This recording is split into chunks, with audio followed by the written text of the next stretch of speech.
warmer weather, everybody yay, but not necessarily. Yes, and I was yay because I've got a German Shepherd mix, and he does not like the snow. He's been in and we're out, which has been great because I have a boot on here because I hurt my toe, but that's a story That's for another another day. That's good beyond the barometer. Different beyond the barometer. Let's go to our graphics here for our beyond the barometer here. I will move us along. Let's talk about this topic here of warmer temperatures moving in. You'd think, well, hey, it's going to be warmer.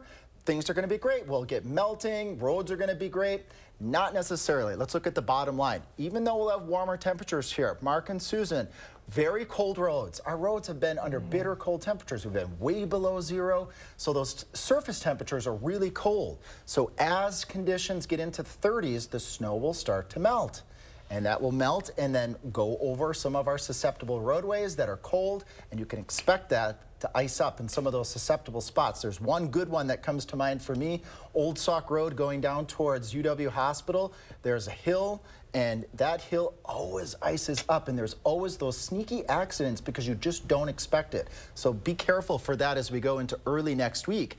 Cold air also means that as we have these weather systems coming in next week, and there we can see some of those icy roads that we have right now. We'll still continue to see some icy roads, I think, next week. But the weather systems that are going to be moving into next week, as that warm air moves in over all of this snow, which is as far south as the mid-south, Tennessee, that warm air modifies. It picks up that cold air from the surface of the snow, and that surface air cools down a little bit. So our temperatures, upper 30s, we've dipped down to the middle 30s because that surface warm air coming in is modifying just a bit. Let's go back to our graphics here on Max 2. So what does this mean here next week? We're going to have a potpourri of precipitation types next week. First, with this weather system, Monday going into Tuesday, we're probably going to be seeing a mix of freezing rain then changing over to snow. So as you see that warmer air moving in, when you look at those clouds with those rain droplets right over the freezing rain on the bottom, you got rain above, and then as it moves closer to the ground and hits those really cold roads, it freezes. And then we have freezing rain potential. That would be Monday night. Enough colder air will come in on Tuesday that snowflakes will form higher up, and those snowflakes will fall to the ground.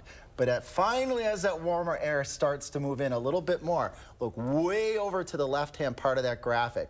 As you have precipitation starting at the top of the sky as rain droplets, if it can make it all the way to the ground, where it's warm and above 32, it stays as rain. So we've got all of these complicated things to forecast for next week. It's January.